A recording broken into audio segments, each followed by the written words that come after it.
dari tingkat semisalnya di kepolisian, kejaksaan, pengadilan tingkat pertama atau disebut pengadilan negeri, misalnya untuk kasus pidana atau perdata, kemudian pengadilan tingkat 2, pengadilan tingkat 3, seperti Mahkamah Agung, ya, sampai putusan itu ingkrah.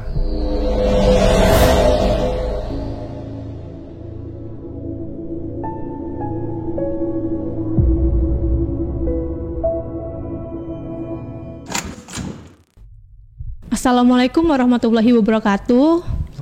Halo Sobat Hukum, kembali lagi di channel kesayangan kalian, yaitu channel YouTube Fakultas Hukum Universitas Asahan. Bersama dengan saya Arum Sabita yang akan memandu jalannya podcast kali ini dengan tema bantuan hukum gratis bagi masyarakat miskin.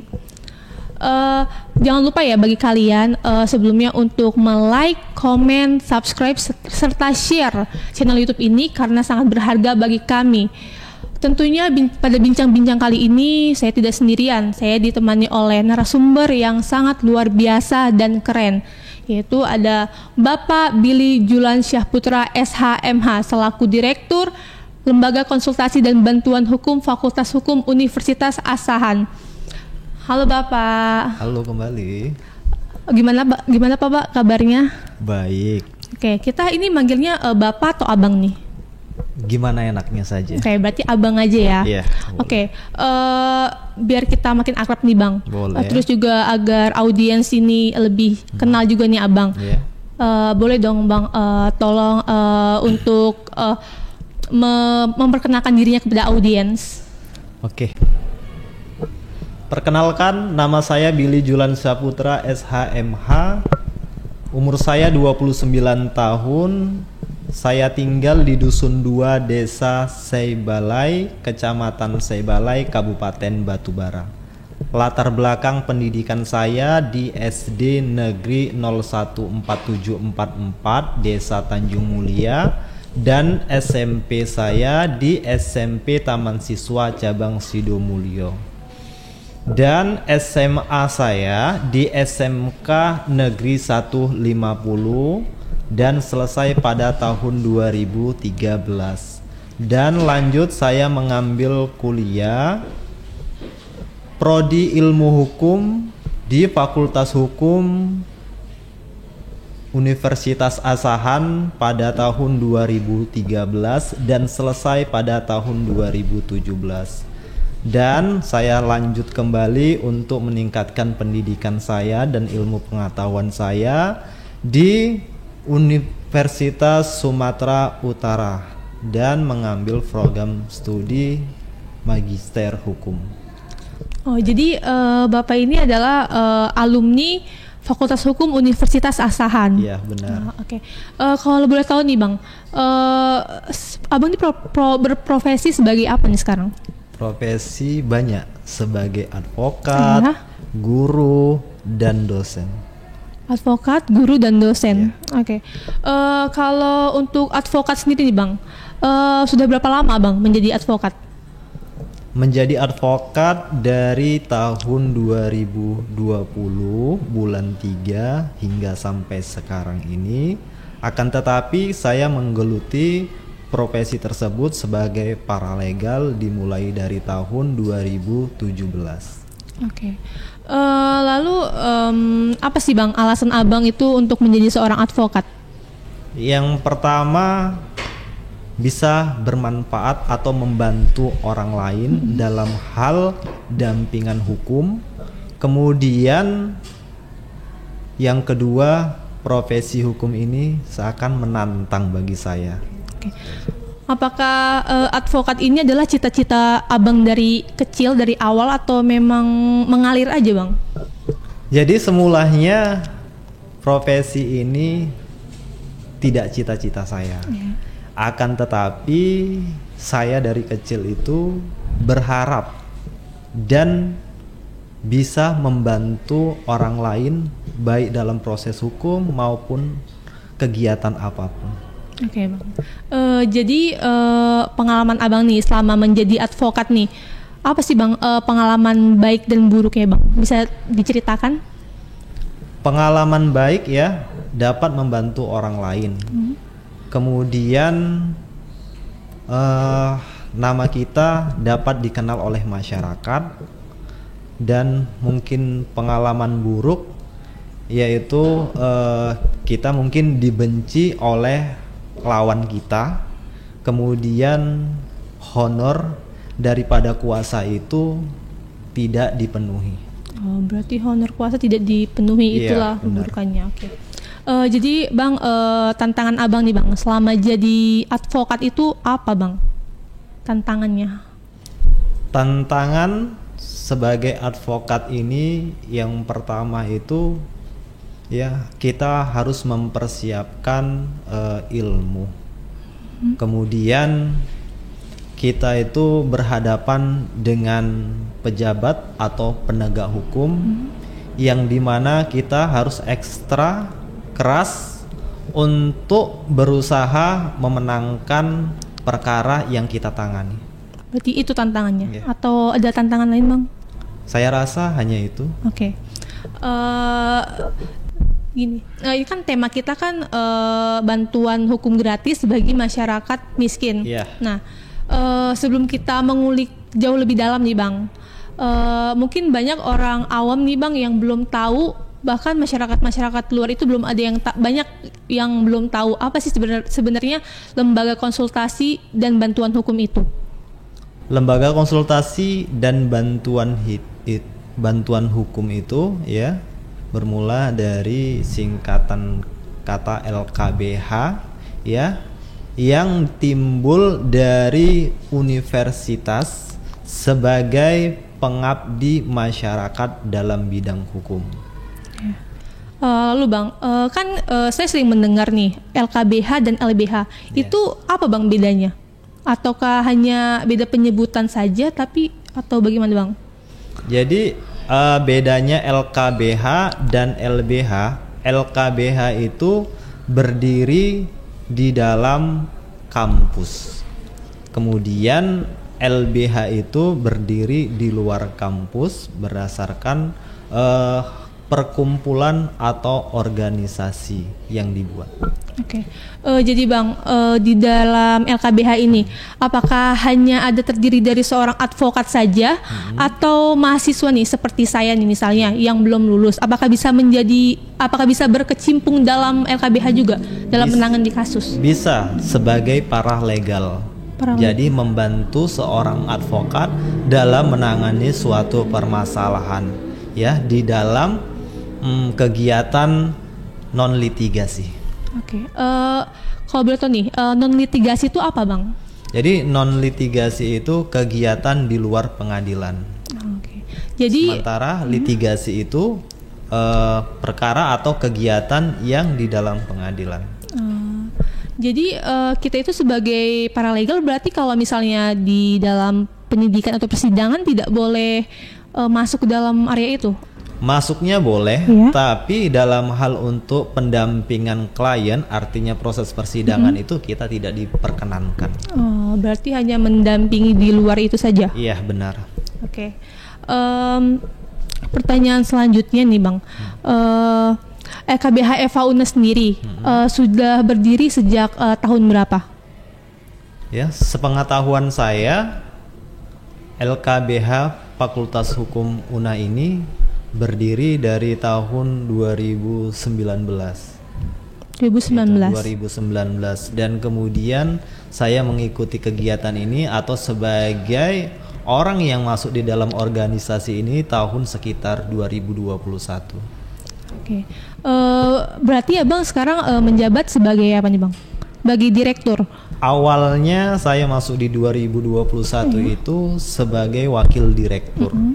Kemudian diangkatlah saya tahun 2022 sebagai direktur. Jadi Bang, mengenai prosedurnya nih Bang, kira-kira apa saja sih Bang yang harus dipenuhi dalam prosedur agar masyarakat yang kurang mampu itu dapat memperoleh bantuan hukum dari lembaga konsultasi dan bantuan hukum Universitas Asahan? Ya, prosedur yang pertama yaitu membawa identitas. Ya, kita harus tahu identitasnya dia, ya, dia tinggal di mana, ya, kita harus tahu. Makanya identitas itu sangat diperlukan. Sebagai apa? Sebagai penerima kuasa. Oke. Kemudian yang kedua, berkas perkara. Jadi berkas perkara itu sebagai syarat, ya, kita sebagai penerima kuasa itu dapat melaksanakan apa yang seharusnya kita laksanakan. Kemudian yang ketiga, surat keterangan tidak mampu, yaitu bisa diambil dari kelurahan, kepala desa maupun pejabat setingkatnya. Oke. Biasanya kan data diri itu terdiri dari apa aja, Bang? Biar bisa memenuhi prosedur tersebut.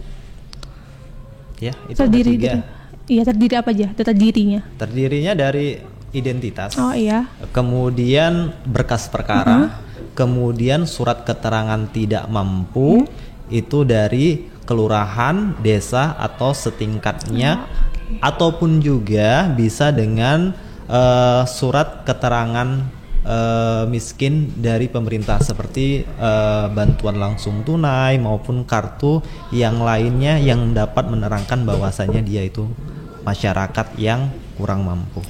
Kalau berkas perkara itu, Bang, itu dapatnya dari mana, Bang? Kalau berkas perkara itu tergantung dari perkara itu sampai di tingkat apa. Seperti misalnya di tingkat kepolisian, ya. Di tingkat polisian pastinya adanya surat perintah penangkapan, kemudian penahanan dan lain sebagainya. Kemudian ada di tingkat semisalnya kejaksaan harus ada BAP-nya atau surat minimal surat penahanan di kejaksaan. Oke, Bang. Untuk persyaratan nih, Bang. Iya. Kira-kira apa saja yang harus dipenuhi oleh masyarakat yang kurang mampu ini untuk memperoleh bantuan hukum dari LKBH Eva Una? Ya, yang saya sebutkan itu tadi harus dilengkapin. Itu kalau misalnya tidak dilengkapi atau klien tidak mampu melengkapi hal itu, bagaimana, Bang? Kalau klien tidak mampu melengkapi hal itu, maka kita tidak bisa menangani. Karena sebabnya yang kita tangani harus adanya kepastian. Oh, oke, Bang. Lalu, Bang, di dalam LKBH Eva Una ini biasanya apakah menangani semua kasus atau hanya menangani kasus-kasus tertentu? Semua kasus yang berkaitan dengan hukum di negara ini. Lalu yang sering ada nih yang sering diajukan oleh masyarakat yang kurang mampu untuk meminta bantuan hukum itu biasanya dia case-nya case apa, Bang? Banyak terkait masalah perceraian, kemudian perwalian, kemudian dispensasi, kemudian ada terkait pidana, ya. Terkait pidana ini adanya pencurian, ya, maupun penggelapan, bahkan kadang ada penganiayaan. Untuk saat sekarang ini perkara-perkara tersebut hanya itu saja. Hanya itu saja.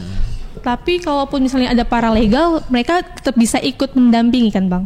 Paralegal bisa, kecuali di persidangan. Oh, tidak boleh masuk dalam area persidangan? Areanya boleh, masuk, iya. Tapi tidak boleh mengikuti sidang. Oh, tidak artinya boleh. Hanya sebagai audiens. Oh, hanya sebagai penonton saja. Ya, benar. Oh, oke, Bang. Lalu apakah LKBH hanya? Oh, berarti LKBH ini dia mendampingi sampai saat sidang itu selesai?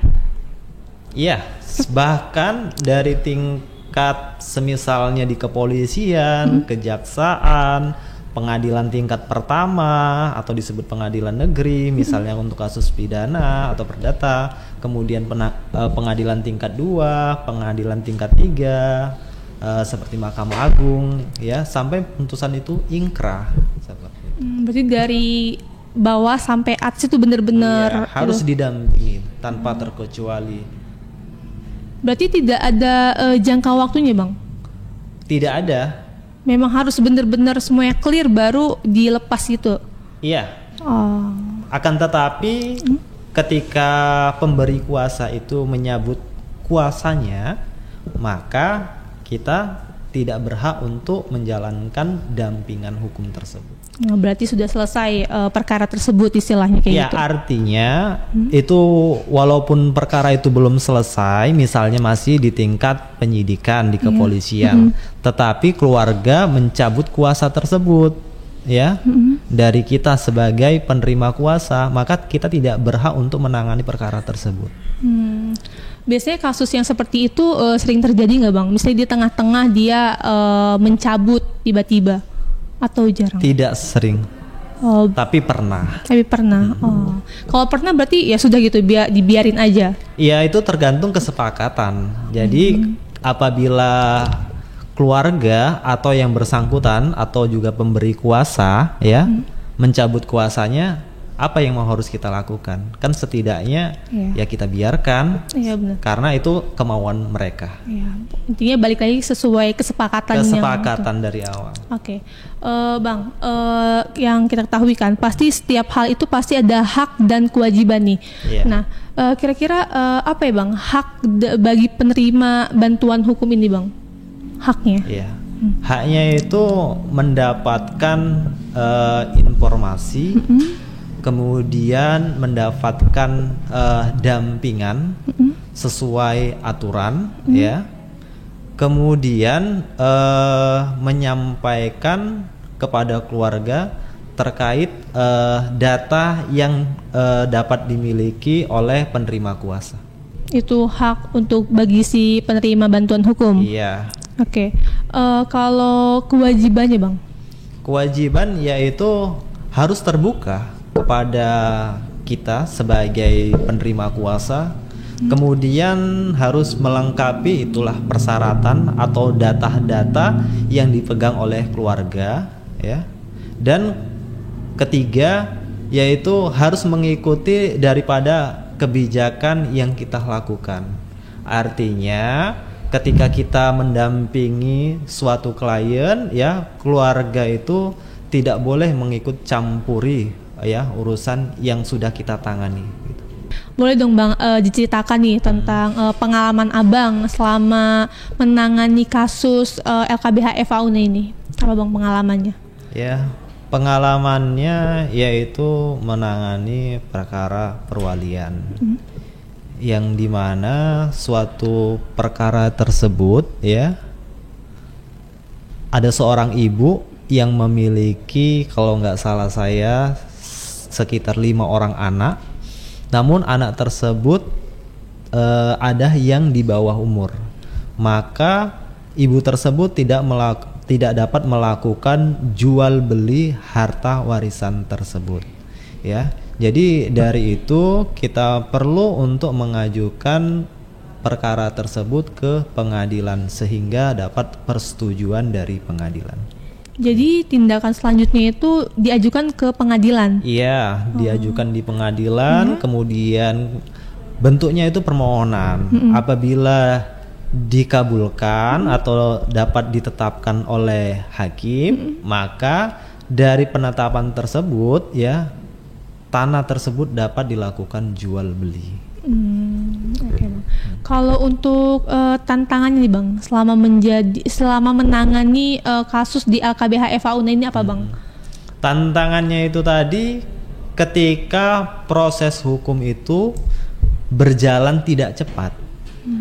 Kemudian klien itu memaksa kita untuk cepat menyelesaikan permasalahan tersebut. Ya. Maka itu bukan kewenangan kita, sementara yang memutus itu hakim, ya. Kita hanya bisa mengupayakan perkara itu dengan, ya, sebaik mungkin hingga selesai.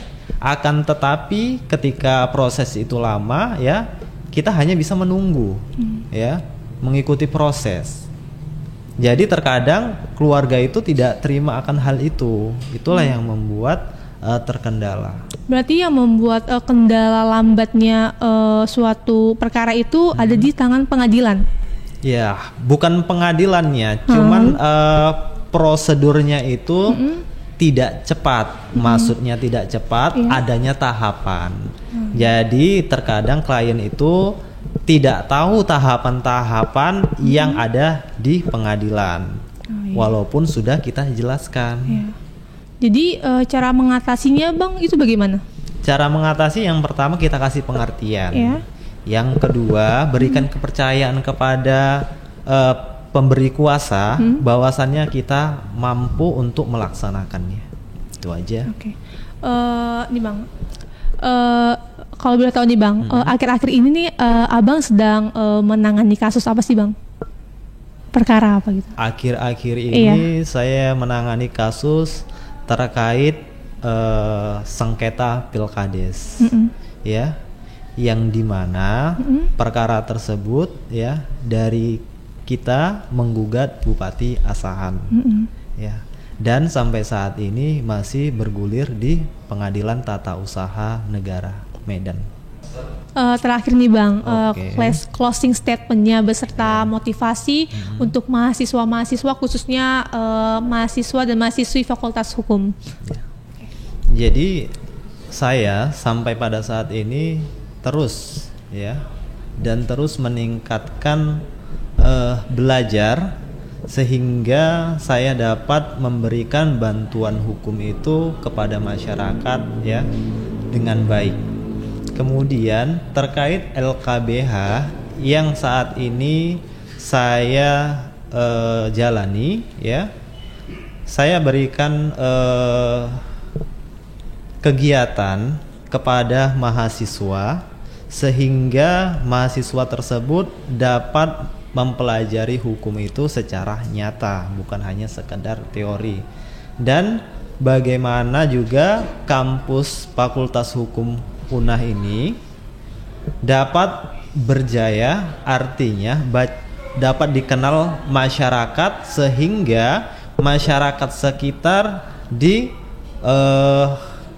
Kabupaten Asahan ini dapat terbantu terkait masalah hukum. Oke, terima kasih Bang atas kedatangannya dan sudah meluangkan waktu dalam podcast kita hari ini. Ya, sama-sama. Semoga sehat selalu. Amin. Semoga podcast hari ini memberikan manfaat bagi banyak orang. Iya, amin. Oke. Sebelum kita closing nih, jangan lupa ya bagi kalian untuk like, comment, subscribe, and share channel YouTube Fakultas Hukum Universitas Asahan. Saya Arum Sabita S, pamit undur diri. Wassalamualaikum warahmatullahi wabarakatuh.